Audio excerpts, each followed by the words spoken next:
That's fun. Go into your video, like by the microphone and video button, there should be an up arrow on the All video button. right, you are now live. Cool. Thank you.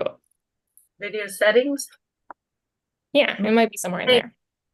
it's saying mirror my video.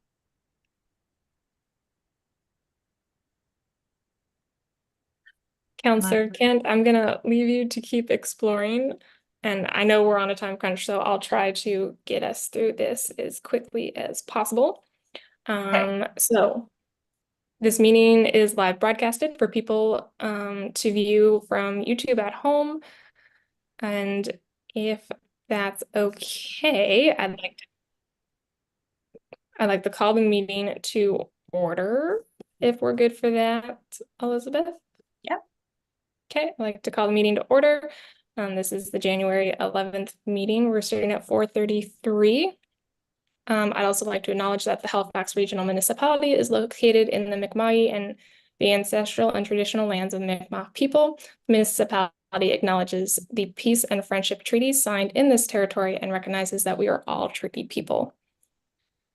So next we're going to do roll call, and it looks like everybody has their videos on anyway, which is awesome. I just wanted to give a reminder that during roll call, they do request that we both can be seen and heard. Counselor Kent, I know you're struggling with your video, so that's okay. So Counselor Lovelace is first on my list for roll call.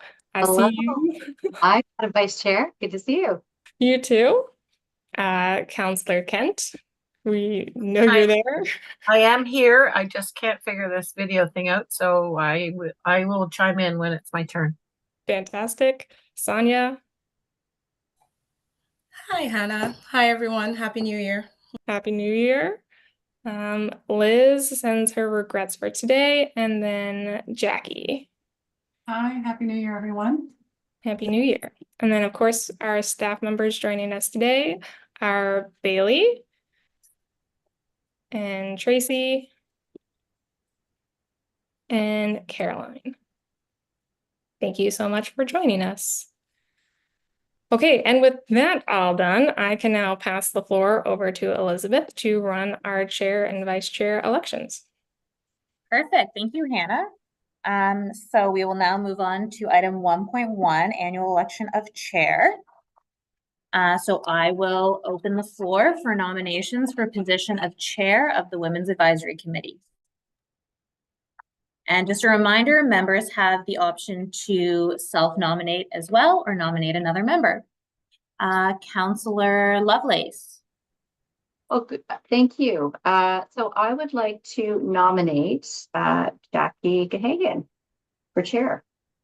If they're interested in taking the position, I think they might be. I'll second that. Counselor Kent. And Jackie, do you accept that nomination?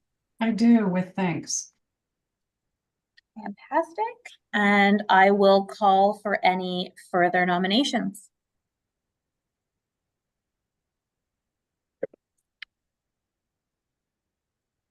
Hearing none, I will call a second time for further nominations.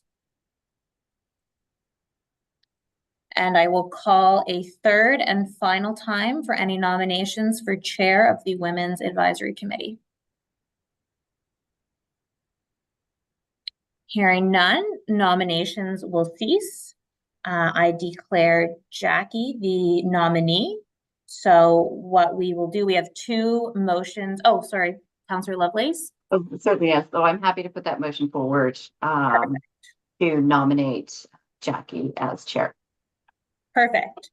So we'll have that.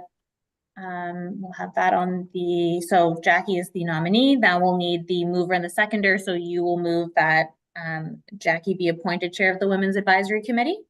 Fantastic. And I will need a seconder for that. Second. Becky. Councillor Kent seconded that. All right. So we will now vote on that motion. I will ask all those in favor to please say aye. All those opposed say nay. Aye. Aye.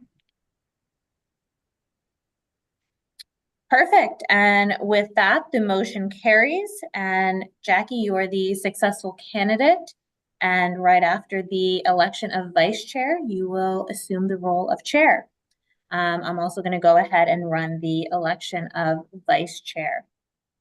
So I will now open the floor for nominations for the position of vice chair of the Women's Advisory Committee.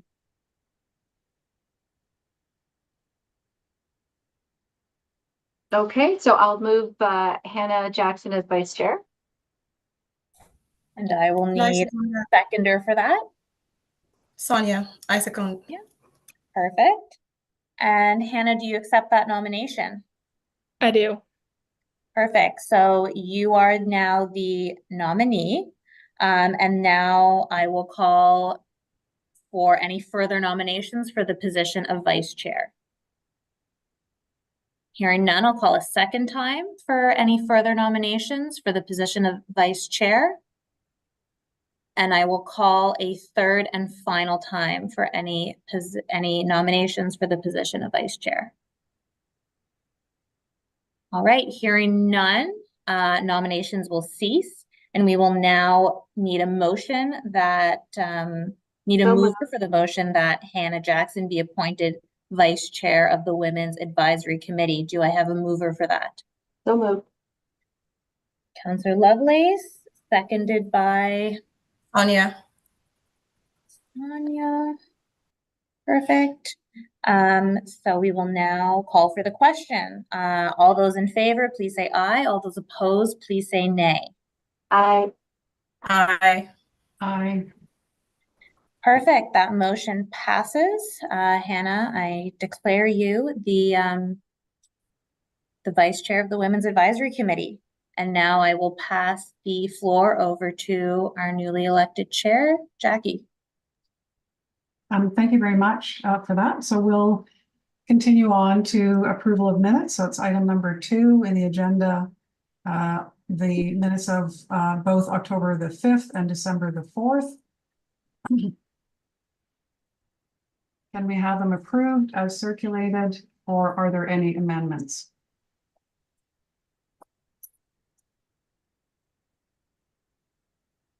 Not seeing any amendments unless Councillor, somebody trying to speak? I'm sorry, I'm having trouble seeing if somebody is trying to speak. No? Okay, Madam Chair, I'll move the approval of the minutes for October 5th and December 4th. thank you. And seconder, I can do that. thanks, Hannah. So all those in favor? Aye. I Any opposed? Okay, so the minutes circulated have been carried. Thank you for that. Moving on to item number 3, approval of the order of business and approval of additions and deletions. I have a request for this. I'd like to make a motion to move item 9.1.3 before item 9.1.1, just so we can hear from the counselors before we run out of time and staff members, Great. and before we move on to our work plan, so we have all the information. So does that require a mover and seconder?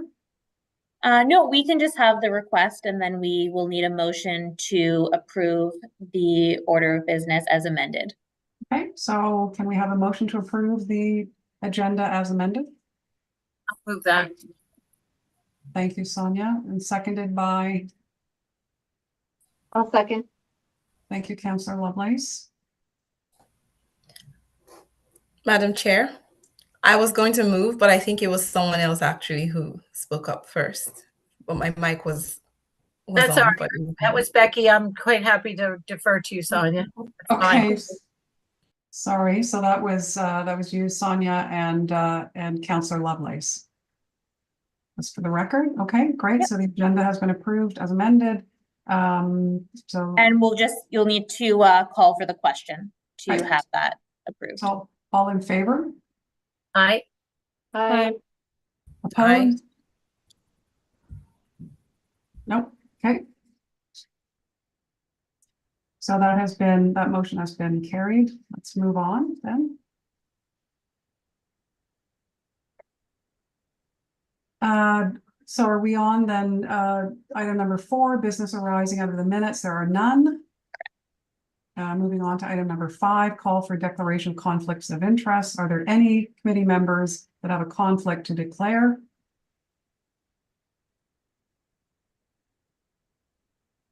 I see, Councillor Kent is signing out and signing back in. Do we need to stop for now, Elizabeth? No, we should be okay. We still have quorum, even with Councillor Kent signing out and back on. So we Okay. are okay to continue. Right, so we're on item number 5, call for declaration of conflicts of interest. Are there any committee members that have a conflict to declare? Hearing none. I think we're good, Elizabeth. Yep. So yeah, we can move on to the next item. The next would be the consideration of deferred business, which there is none. Right, And then the next one would be item 7.1. So you'd normally ask the clerk if there's any correspondence that's been received by the clerk's office, and there has been none. none, thank you. Yeah, And there just have not been before- any petitions either. No Sorry, petitions. Sorry to interrupt. Just want to ask if Jackie can be sent the annotated agenda. And then that way, all of the details are there. Sure. Elizabeth, can you fire that I over? did send it to all members prior to the meeting, but I can definitely resend it if you did not see that or get a copy, Let me Jackie. just go through my pile of paper here, just 1 second, please. Do you have the agenda with you? I For the do end have of the agenda? Yes, Okay.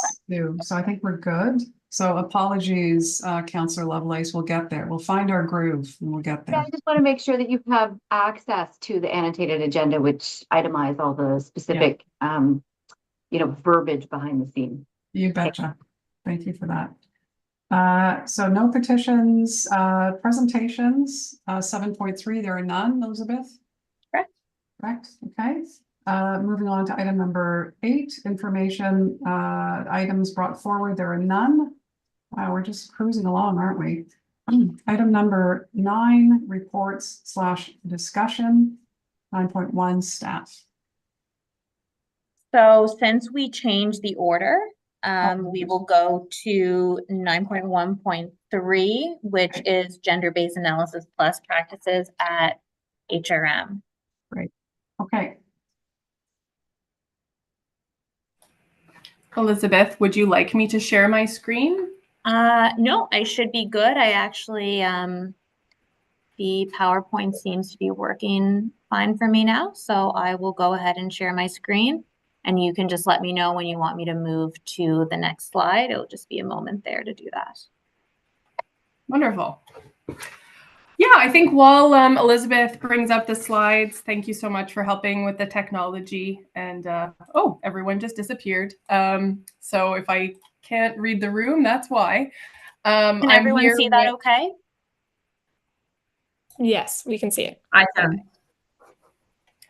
I'm joined today by Tracy Jones-Grant, who's the Managing Director of Diversity and Inclusion and the African Nova Scotian Affairs Integration Office. And I'm Caroline Hemstock. I previously worked with the Women's Advisory Committee when it first began, and I'm back in my role just for today for this meeting. And today we've come to share some information as requested by committee members about what practices are used with regards to gender-based analysis plus at the Halifax Regional Municipality. Next slide, please.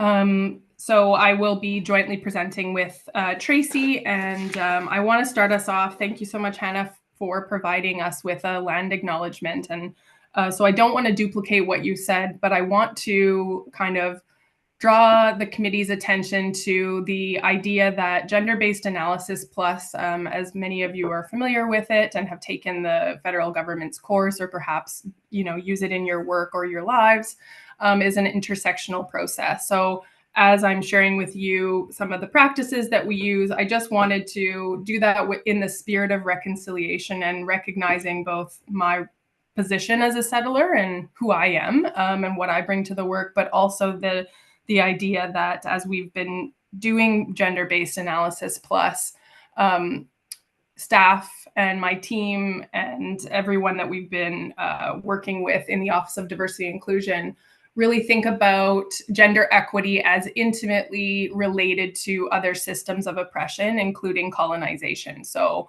we can't do gender equality work. We can't even apply gender-based analysis plus without thinking very thoughtfully about reconciliation with Indigenous peoples and our respective roles in what that looks like. Next slide, please. So our presentation today is going to be a pretty quick one.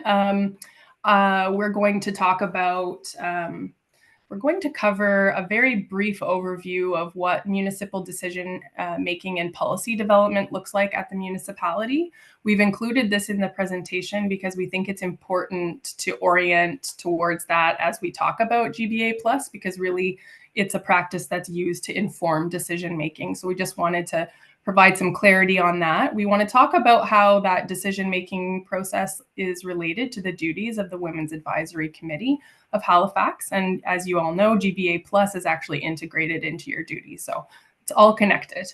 And then we'll talk about the context of gender-based analysis plus at HRM. So we'll look at the practices that staff, paid municipal staff, are using, as well as members of regional council. And we will look at, finally, the role of the Office of Diversity and Inclusion. How do we support the application of gender-based analysis plus across the municipality and in support of the committee? Next slide, please. All right, I'll hand it over to Tracy.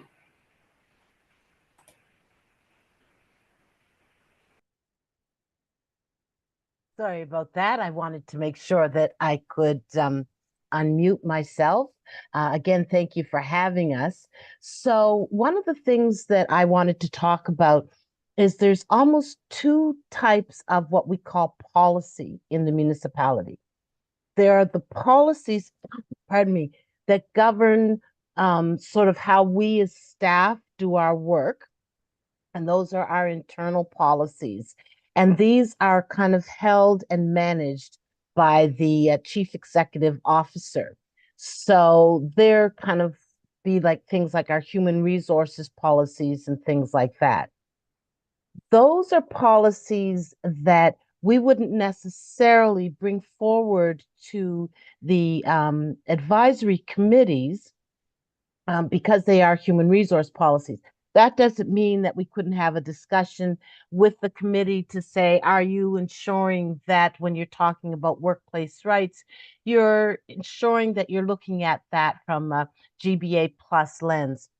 The other thing that I've come to understand in my learning of GBA plus, when I was first sort of introduced to this concept, I kept thinking it's all about gender. It's all about gender. It's all about gender. Where do I see myself in GBA plus?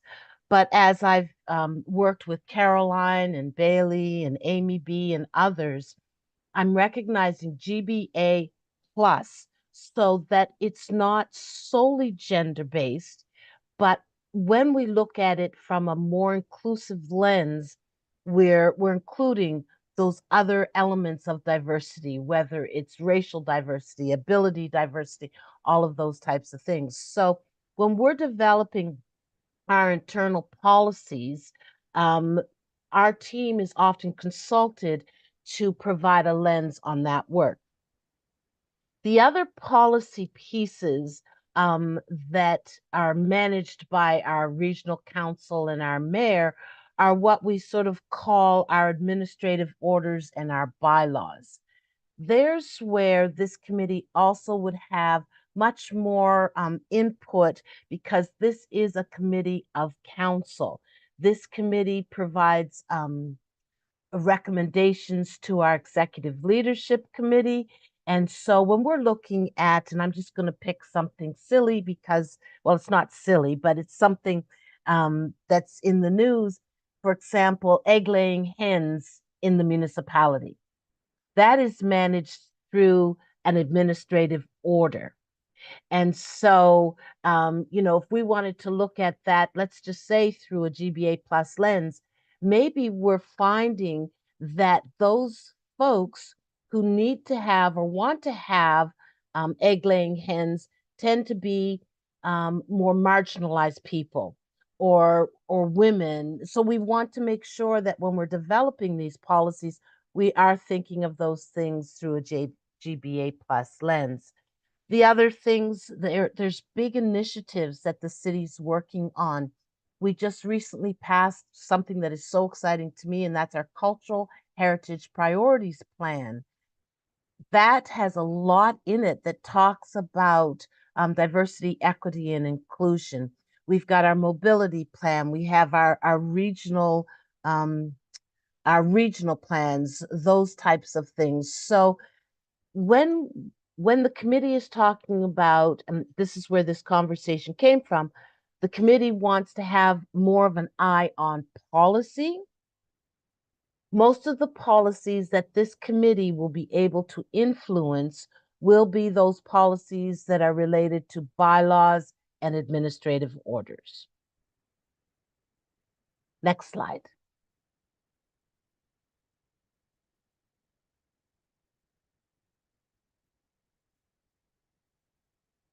Oh, this is me too. I'm sorry, Caroline. I'm just sort of looking at my notes in two places. So, as I said, this whole discussion about policy and the influence of the Women's Advisory Committee came up as people were talking about, I want to have more impact on municipal policy. Well, the key municipal policies that we do need the committee's eyes on are our administrative priorities and our AOs, administrative orders, and our bylaws. So as you can see, we, in our terms of reference that were developed, recognize that this committee was sort of a dream of my office. So it had never existed before. So we pulled together the terms of reference as we saw them at that time.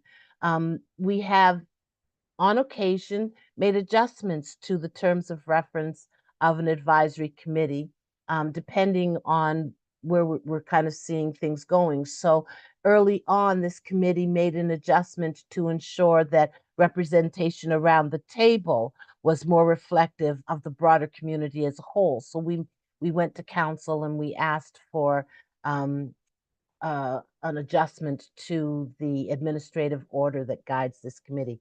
But as you can see on the screen, these are the key roles that the committee shall play. And this is, I think, where there was sort of discussion around being able to influence municipal policy and those types of things. Next slide, please.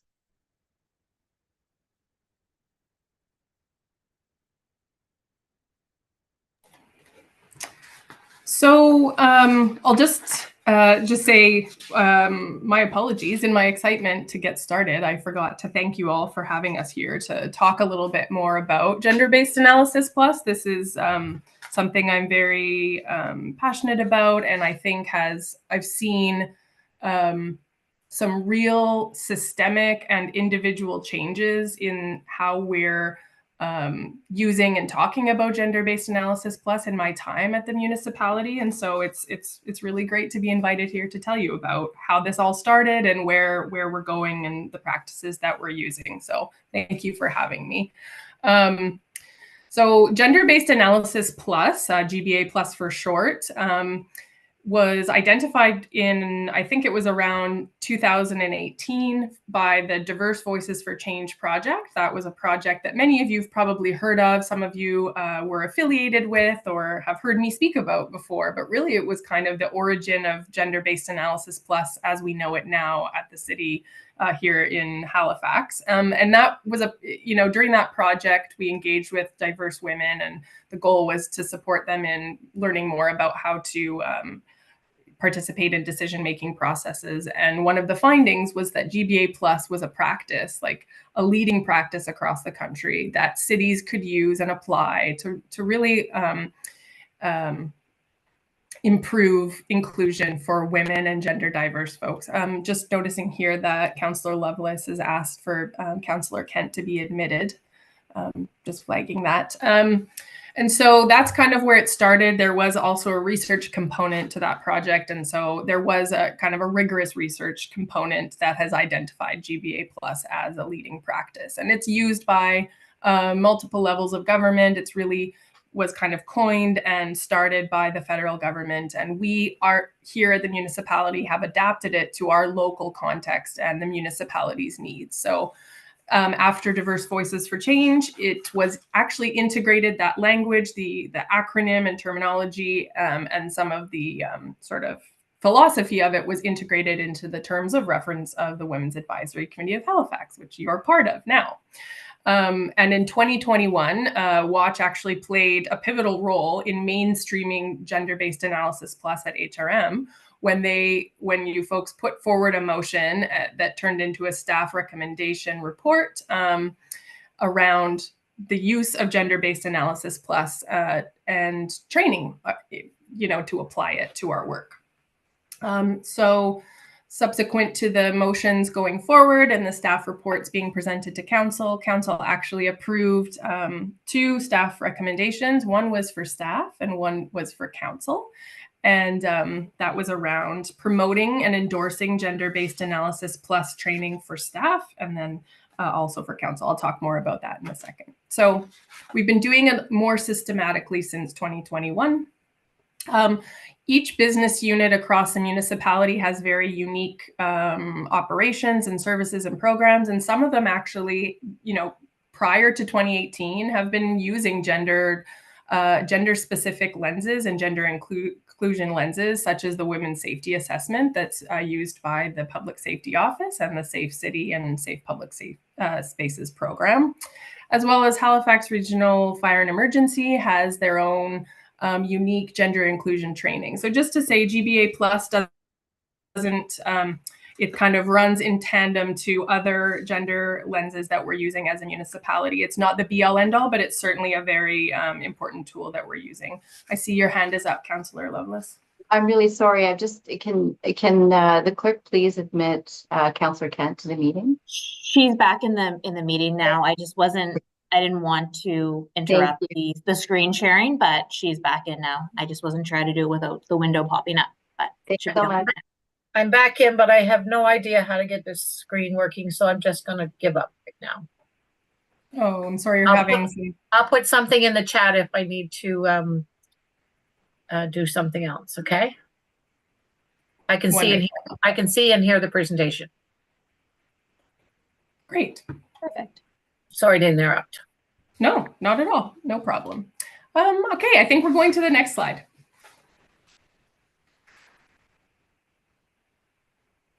Okay, so since 2021 and really the advocacy, I think, from this committee and sort of championing mainstreaming and championing gender-based analysis plus and bringing it to kind of the attention of council again, we've been more systematically applying this lens, and we've been doing this. So we're applying it to our programs, services, and policies, and we've done this in 2 ways. Our office has developed an internal municipal toolkit that is really specific to our municipality, the communities, the diverse communities that we serve here. And it's really meant to be a self-paced, self-guided tool that anyone could use. I kind of compare it to project management in a way. It's something that people can draw bits and pieces from. They can do it sequentially. They could do, it's a 6-step process, so they could take specific steps if they're kind of midway through a project. Really, we always say to folks that we train, like, now is the best time to start, like any time, right? So it's really quite agile process, and it can be adapted to a range of different municipal services like transit, all the way to, we're designing a marketing and communications campaign. It's really adaptable. It's quite flexible.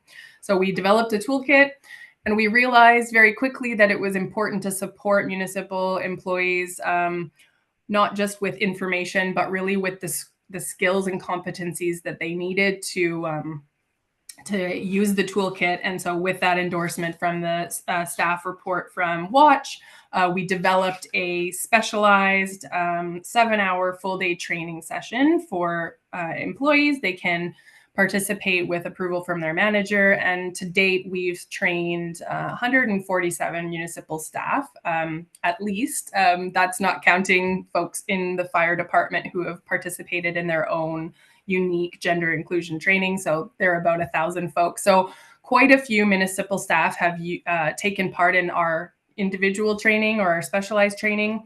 And many more have also participated in the Government of Canada's self-paced online course that they have on their website through Women and Gender Equality Canada.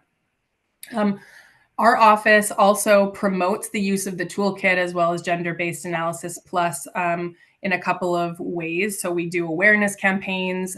We also offer sort of shorter workshops. So for folks who can't come to a 7-hour session, we want to be meeting people where they're at.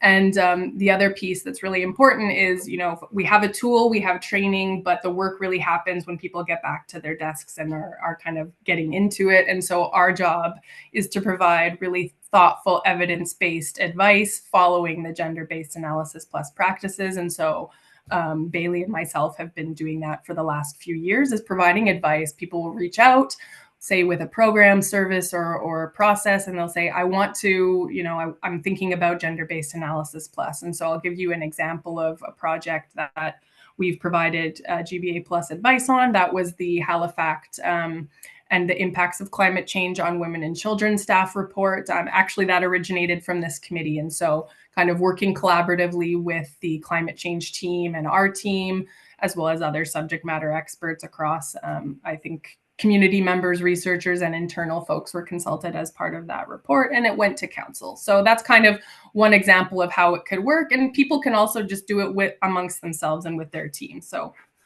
it's meant to be used. We provide support and advice, but it is really meant to empower folks to use these practices in their work. Next slide, please. All right, so now we'll talk a little bit about Gender-Based Analysis Plus practices for Regional Council. So I mentioned those 2 staff reports from Watch. So same thing in 2021, Regional Council approved these 2 recommendations. So they were to incorporate the federal government's Gender-Based Analysis Plus, say that 15 times fast, course into future councillor orientation programs. So when councillors are elected and oriented to their role and the municipality, it would be offered at that time. And then for those that were already elected and in, you know, fulfilling their term, it would be circulated to them, and support would be provided to help them participate. And so in the future, as we are going into an election year, I think, you know, we know that the clerk's office will circulate that training to council members. And I can confirm that when this recommendation was passed, that council members received the link. There was a promotion from the mayor around participating, and supports around, you know, just making sure the technology worked were offered to help enable them to participate in it. Next slide, please. All right, so I'm going to hand it over to Tracy. And I know that we're running low on time, but this last piece I think is really important for the committee to know. Again, most recently in November, Regional Council approved what we are calling Diversity, Equity, Inclusion, and Accessibility Guidelines for Council Reports. So what does this mean? And we've got a whole slew of guidelines that will help staff when they're writing reports. But the way that we communicate to council is through a report. The way that we answer questions from council is through a report.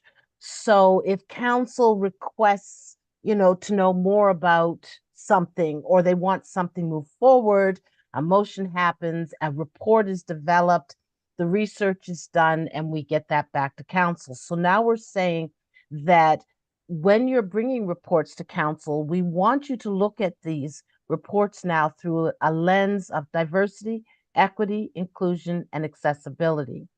So all staff who write council reports are required to take report center training. So this is embedded, will be embedded in our report center training. We're working on that right now. As part of the guidelines, there's staff were concerned that this was going to make more work. Oh, just it's one more step for a council report because council reports are quite staff intensive. But what we've done at the top end is said, check with us first. See how we, as the Office of Diversity and Inclusion, African Nova Scotian Affairs, can support you right off the top before you feel overwhelmed and you feel like you've got to take 1,000 extra steps. So every business unit has an advisor attached to them. So when people get ready to write reports, these are new reports, they'll check in with their advisor and say, okay, I need help to determine what's the lens or how am I going to implement this lens in writing the report. Now, there are going to be reports, perhaps, that may not require us to go into big detail. But there are other reports where if we didn't start the conversation at the front end, people may not even think about it. And so we get these amazingly well-written, fabulous reports. They come before council. Either I'm cringing in my office thinking, oh, I wish they'd thought about it, or 9 times out of 10, council members sitting around the table say, did you think about women? Did you think about the impact of this action on? So what we're hoping to do is kind of capture that at the very beginning. And we may not capture it 100% of the time, but at least we're providing all report writers with the tools and staff with the support to be able to have a more holistic lens, D&I lens on their reports. Next slide.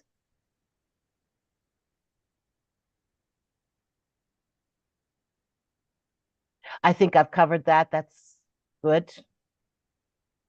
And basically, as I said, as part of the talking about the D&I lens, this is the role of our office. Our office is to be there, to be supports for all of our business units.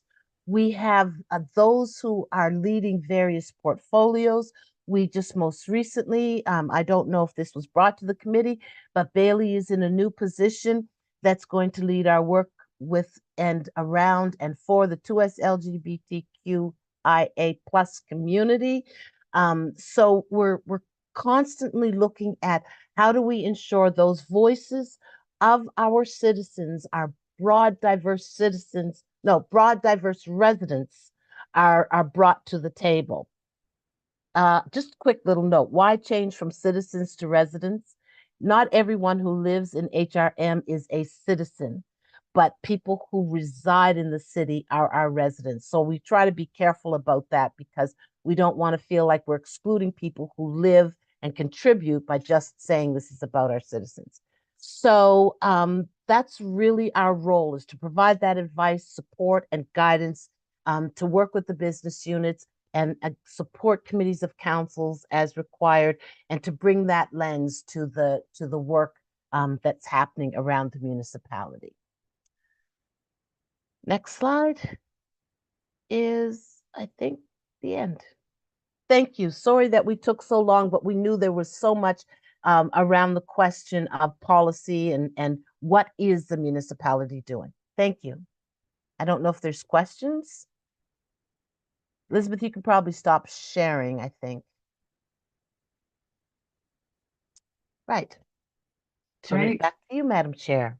Thank you kindly. Appreciate that, Tracy, and thank you, Caroline, as well. So we do have a speakers list, and I'm sorry to say I'm first on the list, not knowing that I would be in the position of chair, but I'm going to just, if I may, Tracy, I'm just going to ask a couple of questions about the federal government requirement for SGBA or GBA plus, depending on who you ask, and the sort of what I have the sense of, and please correct me if I'm wrong, is a sort of post hoc policy review of administrative orders and bylaws to see if there's GBA plus in that, and then if not, to make sure it gets in there. So it kind of begs the question of the folks who've received training, 147, what's the actual denominator? Like, how many people are we talking about? So if 147 have received some formal training on GBA plus, how many have not? I guess is probably a better way. So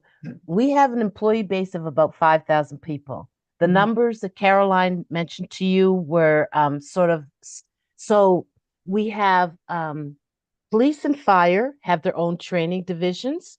So as Caroline mentioned, so if you take all of our 5,000, already we've got at least 1,000. So fire services. So it's not just the 100 and some that Caroline mentioned, it's 1,000 and some odd. We've only been offering this, I think, for 2 years now. It's a full day training. We only offer it currently quarterly, if I'm not mistaken. And we only can take about 25 people per session. So our ability to move this along is, based on our limitations of our team. And our course is always well received and quite full. The other piece that I just want to quickly touch on is we have a division called RIA, Government Relations and External Affairs. And that division is actually looking at right now a whole broad look at policies and the internal and the external. And so we'll be working with them also as we look at reviewing. It's a big chunk of work. Caroline? Yeah, if I could just add to that, Tracy, yeah, I agree with everything that you've said. One thing I wanted to highlight was that when we were tasked with writing the staff report and coming, as staff, our job is to provide really good, thoughtful, evidence-based recommendations to council. And part of our process is doing a lot of collaboration internally to understand what other business units' considerations are. The recommendation that we brought to council was around non-mandatory training. And the reason for that was around GBA Plus was that although we see it as absolutely crucial for inclusion, it has been the direction of human resources that we can't mandate training that's not safety related. And so it was, we thought, okay, well, we'll bring this recommendation to council that it's non-mandatory, but we need to have, essentially strategies to make sure that it is highly available and heavily promoted to those who are in policy, program communications and sort of developmental or evaluation roles, because of the nature of the impact that it can have on their position. So for example, that business unit that Tracy mentioned, government relations, senior leaders, the communications and marketing team, and human resources. Those are groups that we've actually specifically engaged with, and we've really promoted the use of the tool as well as the training. So it was kind of, I hope that can help you understand sort of why it wasn't the mandatory piece. But I think with the accessibility and inclusion and equity guidelines, we're actually going to see a complement between the skill sets that are needed to apply this lens on the daily basis, whether that's serving a resident, if you're, say, a ferry operator, or you're a policy analyst. We're going to integrate it into the decision-making and the information that's presented to council. So I think with those two components, we're actually going to see some even more sort of transformational changes happening in the municipality. Thanks, Carolyn. And my bad, I realized that Councillor Kent may have to leave. So I'm wondering if we could turn the floor over to Councillor Kent for any comments or questions before you have to leave us. Yes, thank you. I've just discovered that my meeting for Harbor East is actually at 6, so I can stay a little bit longer. At about 5:45, I'm going to have to leave. Okay, so we'll stay. Thank you, Councillor Kent. So we'll stay with the current order. So Hannah, you are next on the speakers list. Please go ahead. Thank you for sharing all of that with us. I really appreciate the information. I don't have any questions at this time. Okay, thanks, Hannah. So Councillor Lovelace will go over to you for any questions you have. You're muted. Sorry, thank you. No, I'm good. Actually, you asked my question regarding the 150. Obviously we don't have a clear understanding of what the numbers are, but that being said, it is getting deeper. as far as the reach within the organization. I think too that more discussion and relevance to our staff reports are extremely important. In fact, I was just looking at the process with regards to the various different steps that staff reports take from beginning of motion all the way through to approval with the chief administrative officer. And I think there are opportunities there for staff to insert, knowledge that, including perspectives from other advisory committees. And I know that is something that Tracy and her staff are looking at. And so I do encourage, when we do have a staff report, that we're watching it as it progresses through the system to ensure that we are looking at GBA plus, that we are looking at our African Descent Advisory Committee, that we are looking at Youth Advisory Committee as well, to ensure that those voices are included in the completion of that staff report. Thank you, Madam Chair. Thanks, Councillor Lovelace. Now we'll turn it back over to you, Councillor Kent, please. If you've got a question, go ahead. Thank you. I have no questions, but thanks again for all the work that's being done here. And Tracy, you're right that there are a number of councillors. Luckily, with parity on the council now, we have women. Half of us are women, and we are speaking out. Some things sometimes, depending on the issues, that we might miss something, but it is certainly reflecting, I believe, positively that parity. So this is the way to go, I think, for the entire municipality. And I commend you all for the tremendous work that you've done. Thank you. Thank you, Councillor Kent. We'll move on to Sonia, please. Do you have any questions? No questions at this time, but thank you so much for the presentation. Thank you, Sonia. And Liz is not here, is that correct? So that ends our list. Can I just jump in with one piece, which is in the information that came out for this meeting, there was a question about how many policies we have as a committee actually looked at with a GBA plus lens. And it's my understanding that I think the answer was there were none. So I'm wondering if we can have a brief sort of conversation with Carolyn, not to put anybody on the spot, but Carolyn and Tracy, if you could maybe provide some advice to us in terms of how we can go about engaging in the GBA plus part of your responsibilities. Madam Chair, so I think where some of the confusion comes in is what is a policy. So this committee was consulted on a variety of pieces that we consider policy. So when it came to what's the ones that have come forward? Halifax, I think. I can't remember, but when park lighting strategy, those are kind of the word policy, I think, confuses things a bit because they end up, some of those things end up being administrative orders, or a regional plan is almost what we kind of think of as a policy in some respect. So that's one piece. And how can the committee become more active? There's two pieces I would say here. One is the piece that we're doing. Whenever we know there's a significant initiative or there's something that might go before council, we try to ensure that we get somebody to this committee to present. But we're trying, one of the steps that we sometimes struggle with is getting them to the committee before they've finalized everything and gone to council. Oftentimes the presentations come to the committee after it's been presented to council, and so the decisions have already been made. So one of the things that we're looking at is, what are those things that need to come for that input before it's finalized and goes before council? So that's something that my team is looking at more closely. The other piece, and this, might sound kind of dry-ish, but and I don't know how to encourage this with everyday average citizens also, everyday citizens, boy, my language is bad today, is monitoring what's happening at council. So, there's things that are happening in our municipality that we might want to speak to council about.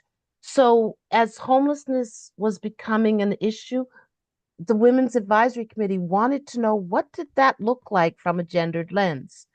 Those conversations happened. And then as we work with our public safety division, we now can keep pushing that agenda. We're really not, in some cases, thinking a lot about the impact this is having on women. Simple things. This is going to sound probably a bit out of order, but I'm homeless. I'm living in poverty. I can't take care of some of my basic personal hygiene needs.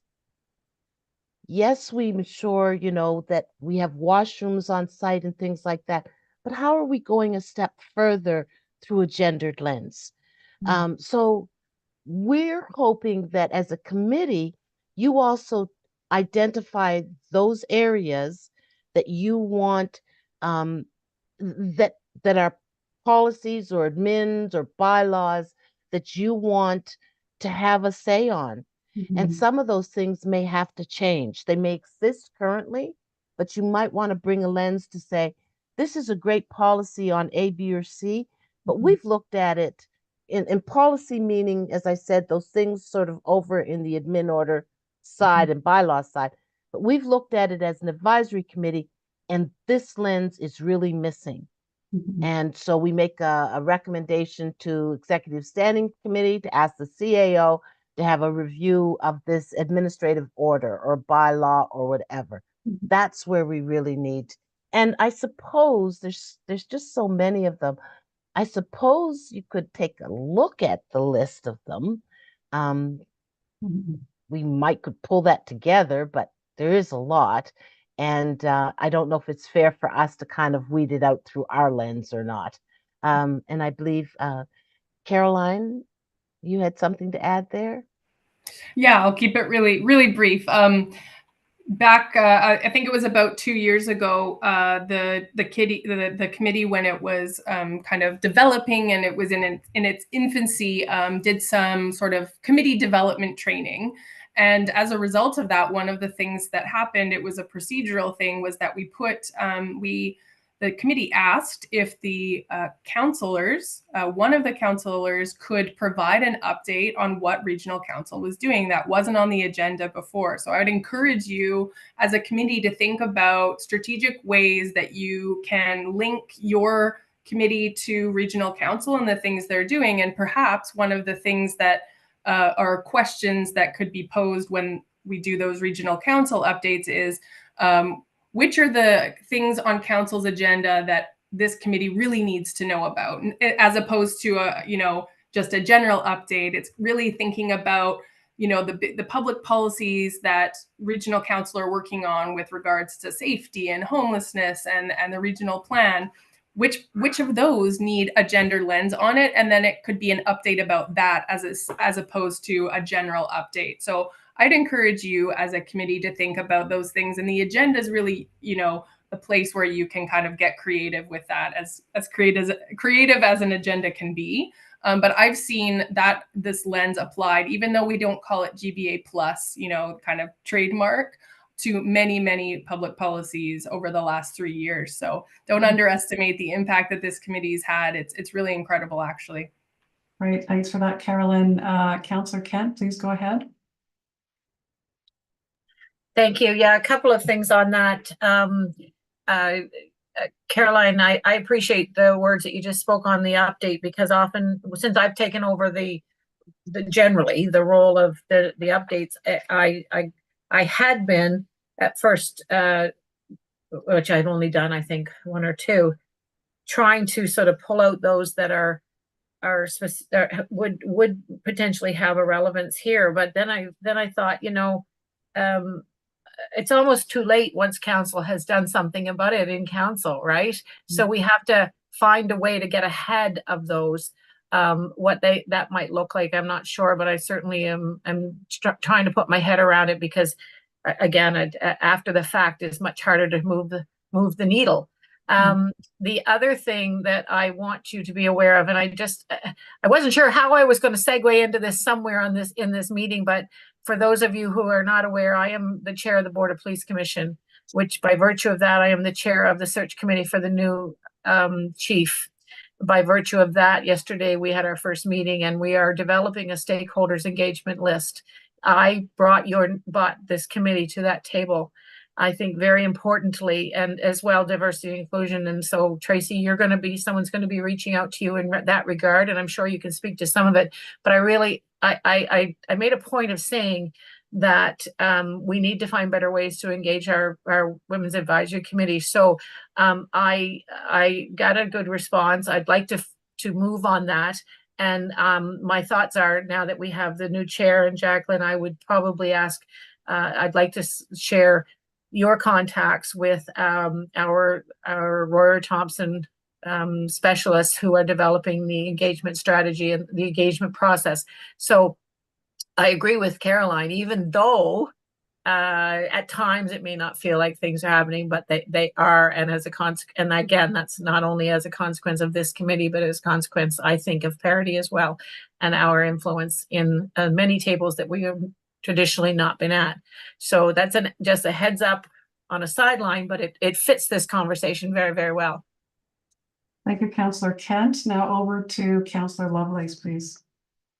Thank you so much. I really appreciate this conversation. It is important that councillors on the committee provide an opportunity to inform committee members of various different items that are coming forward. And I know when I was giving updates, and certainly I'll give an update again next month, but it's also about the committee. And so, as I mentioned, I think it was the last meeting around the Transportation Standing Committee and the reports that were coming forward.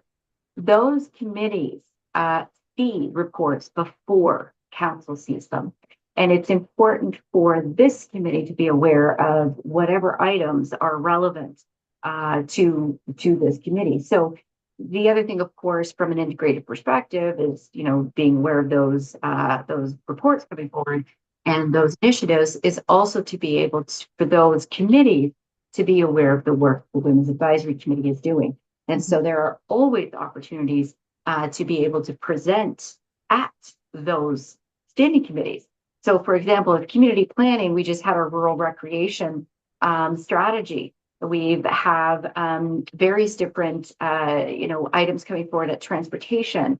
So I do think that there's opportunities in the Health Act update. We just had that at an environment last month, and just had it at council as well. So I guess what I'm saying is it's helpful for the chair and the vice chair, when having those discussions with staff during the agenda process, while you're making that agenda, to think about the look ahead.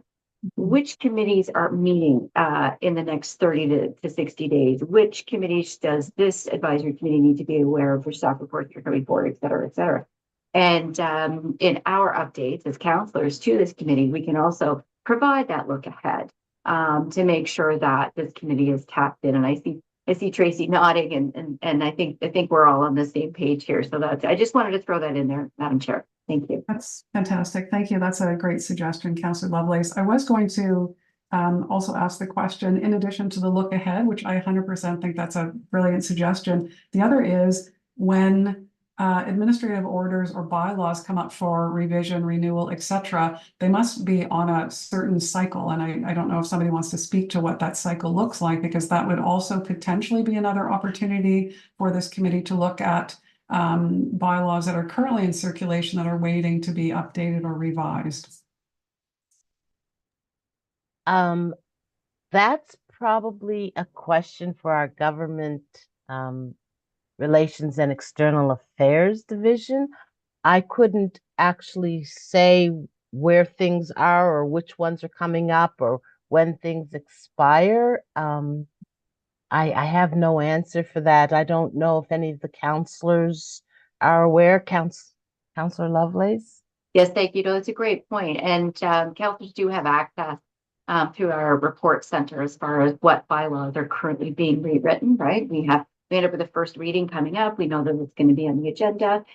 We can certainly be able to watch that through the STEP system to find out if there is, a bylaw that should be brought forward to the Women's Advisory Committee. Again, I think what it comes down to is having that look ahead document that is included within our work plan to make sure that we're thinking about those items when they're being amended, and also to consider that this committee could look at updated legislation or updated bylaws that need to be modernized and need to take into consideration GBA plus and anything else, safety and so on and so forth. So yeah, I do think there's lots of opportunities and things that we can add into our work plan. Great. Thank you for that. A great discussion and a great presentation. Again, thank you to Carolyn and Tracy. I think we need to move on. So we're going to move back, if I may, to item number 9.1.1. So if we could go to that item in your, and this is about work plan. So that follows nicely on Councillor Lovelace's comment. So everybody has received a copy of the our work plan as circulated. If everybody could just have a look at that document. Again, thank you to everybody who contributed to putting this together. You'll notice that it has a watermark, it says draft. So there's always an opportunity to revisit some of it. So I'm going to just suggest that we have kind of an open discussion. And to Councillor Lovelace's point, I don't remember seeing something specifically named kind of a little bit of a looking forward, looking ahead document in our work plan. I don't think that's in there unless I missed it.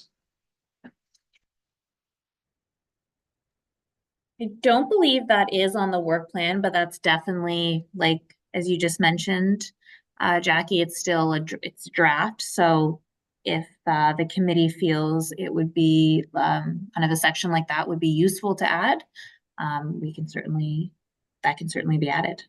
Thanks, Elizabeth. I think it would be important to have that. This is part of the concern that I think was expressed in the earlier discussion, which is, what are we actually looking at and how are we able to engage in that process of, in this instance, ensuring that GBA plus is included in the process. And I had asked the question, are we doing this as a post hoc or ad hoc GBA plus, and should we be doing this kind of more upstream? And I would argue, and I think based on what we've discussed, doing the sort of look ahead would allow us to get ahead of that rather than waiting until somebody comes to us for after something's been created and then asking for our opinion, as they say. So can people weigh in with comments or questions that they have on the work plan aside from the look ahead component, which is currently missing, which we'll add? I have something to add to that conversation. Well, I think that adding the SGBA plus to the look ahead and bringing that lens more into focus, I also want to put forward that we're doing a look ahead, we're doing it as outside of that as well. So we're doing it from all perspectives and safety, not just ones in a specific community. Because we are the Women's Advisories Committee, and if we do it just from a very specific lens, while that lens is important, we are leaving out a lot of the demographic.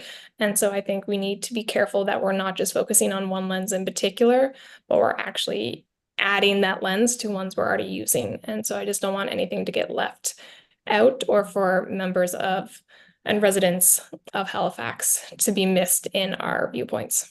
Yeah, that's an excellent suggestion, Hannah. Thanks for that. And I did just want to point out that the plus in the federal government, GBA plus, actually stands for intersectionality. So it doesn't quite fully articulate what Hannah's point is about the other lenses that need to be brought to bear, but with some suggestion that GBA plus is capturing the intersectional issues that are facing folks in HRM. But I think it's worth noting that in our work plan is just to make sure that we don't lose sight of that intersectional lens for sure, and other frameworks where they apply, obviously. Thank you, Hannah. Other comments or questions about our work plan?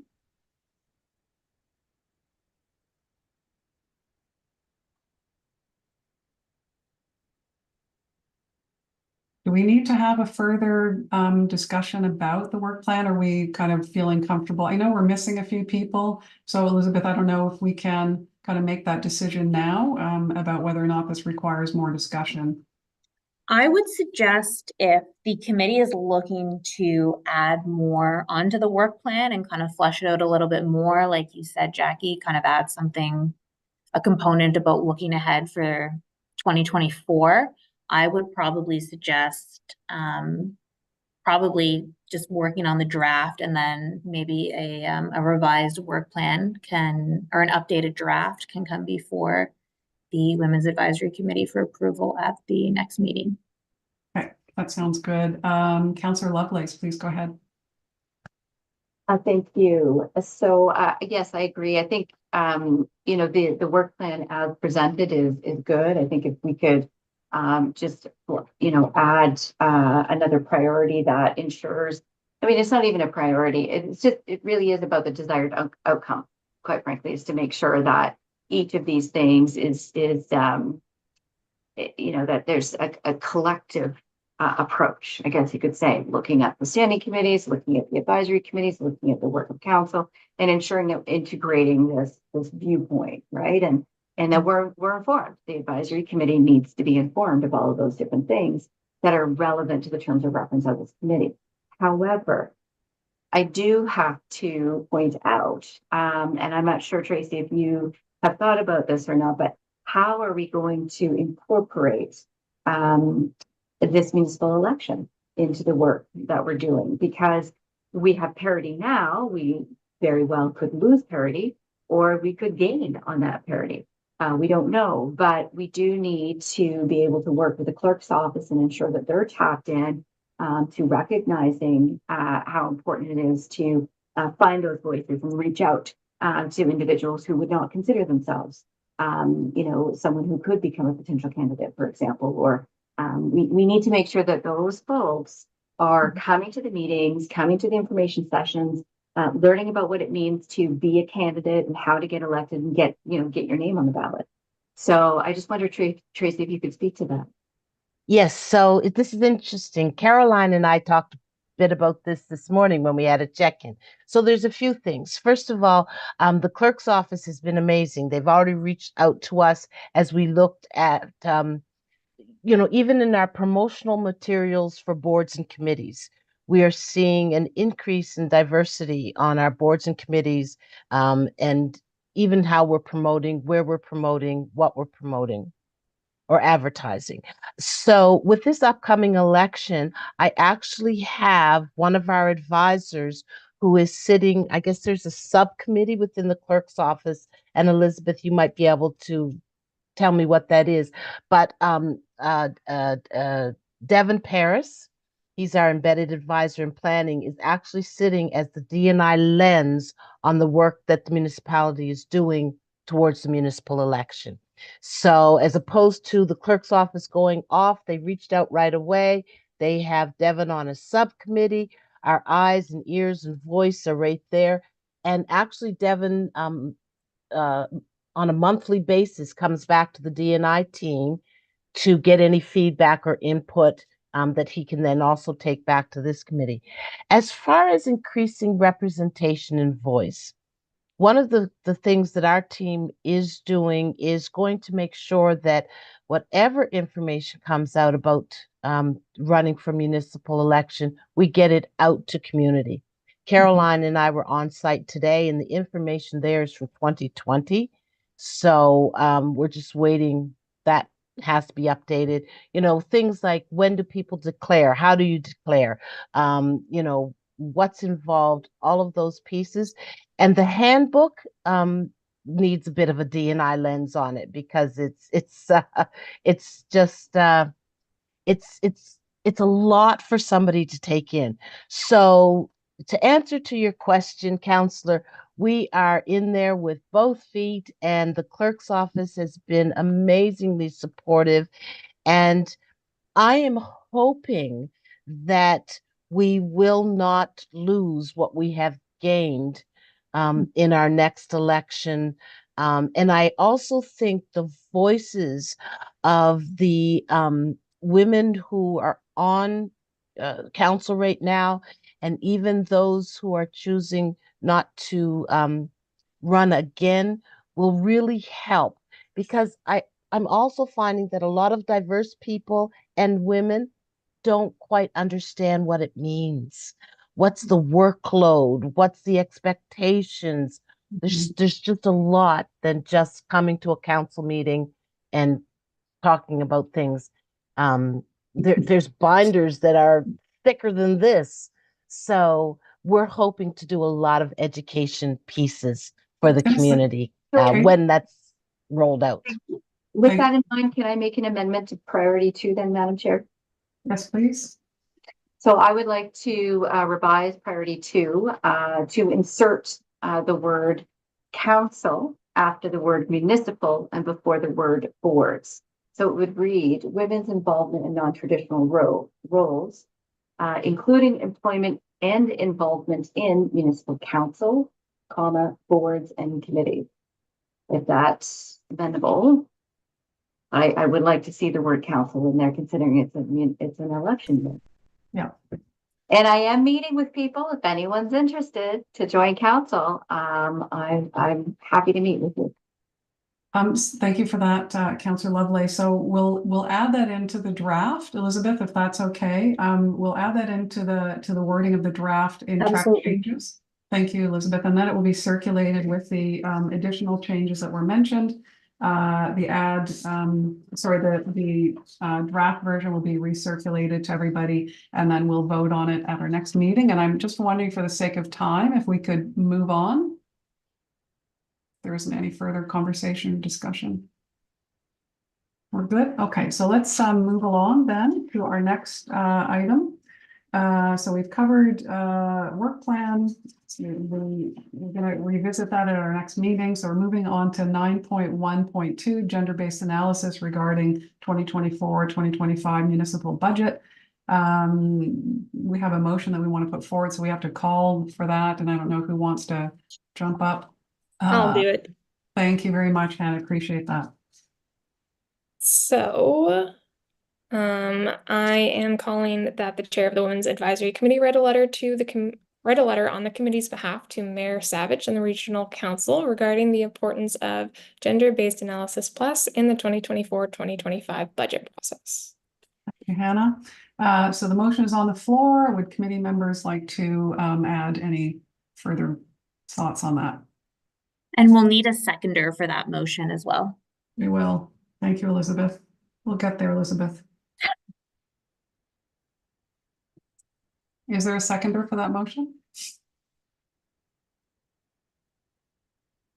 I can second it. Or Sonia, did you second? I think Sonia seconded it. Sorry. So Sonia has seconded. Yes. Okay. Great. Thank you. Any discussion? No discussion? Okay. People are wanting to go for supper, I'm guessing. Okay, so all in favor? Aye. Aye. Any opposed? Okay, so that motion has been carried. Thank you very much, everybody, for that. So now the letter writing begins. Councillor Lovelace, did you have something you wanted to add to that? Sorry, yes, and I'm so sorry, Madam Chair. But it's just the wording of the motion, and maybe the clerk can address this, but because the terms of reference is specific to the executive committee, I'm just wondering, should that not be that the chair of the Women's Advisory Committee write a letter to the executive standing committee? I'm just trying to get an understanding of how that works. So I can definitely go back to the clerk's office and go through legal and double check, but I know that the Women's Advisory Committee has written letters directly to the mayor and members of council in the past. The motion that we passed at our July meeting was to write a letter to mayor and members of council. Well, that's even better then. I appreciate that. Thanks for the clarification. Absolutely. Thanks, Elizabeth. Thank you, Councillor Lovelace, for that. So we're moving on then to item number 9.2, committee member updates. Do we have updates, Hannah? We will have updates from Councillor Lovelace, and Councillor Kent, I believe, is hoping that Councillor Lovelace might also be able to do her part. So I don't know, thank you. I didn't get any notes from Councillor Kent. I will say that just very briefly, council has we've started the budget period, which will run until April. Property assessments have gone out to property owners, and what that means is we have an across the board rise in the cap, which is a 3.2%. So that was determined by the province. We also have an incredible amount of assessments ranging in, a rise from 15% all the way up to, in some cases, over 60% increases in property assessment. And that is really difficult for municipalities in setting the tax rate, because that means that we need to lower the tax rate so that there's not such a huge impact. It's a lot of math, let me just put it that way. But at the end of the day, when you have property assessments and the only way for municipalities to raise money is through property taxes, you end up, of course, spending a lot of time, which we do in Halifax, on determining what that raise will be, or what that drop will be in taxes. And the tax rate. I can say that in times of depressed economic periods, you end up with a rising tax rate. Over the last few years, Halifax has been able to drop the tax rate, which is good news for property tax owners, or property owners, I should say. But at the end of the day, as you've seen with the rise in homelessness, I can tell you that council and the province of Nova Scotia are very pleased to announce a new shelter that's opening. We've just heard that the Pallet tiny homes are, the locations have been determined. Sackville will be the first one. We've got some that will go, I think, up 50, maybe up to 70 at the Forum, at the Halifax Forum on Yonge Street and the corner of Windsor. So obviously there's movement finally happening to support homelessness. At the same time, we know that volunteers are tired, they're worn out. We know that it's cold, and we need to get people inside and out of tents and out of the storms and the weather. And we also know that staffing continues to be a challenge. To have the professional and expert staff that we need to work with folks who have been homeless, but also to help people through that transition period. And we also know that the rent cap has risen now to 5%. So a lot has happened in a short amount of time. But at the same time, council will continue to meet. You can go to halifax.ca/budget to see the schedule of what items will be meeting. So each business unit comes to council, pitches what it is that they want to be able to do, what they can not do, what reductions they've been able to find.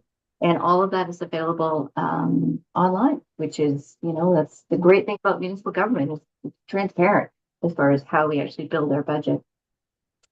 And I think, over the next few months, we'll be talking a lot more. And hopefully, as we move forward with this work plan, Madam Chair, we'll be able to make sure that we're tagging on to all those different and important work that the committees, the advisory committees, and council are doing, so the advisory, Women's Advisory Committee is tapped in. Thank you, Councillor Lovelace. Are there any questions or comments?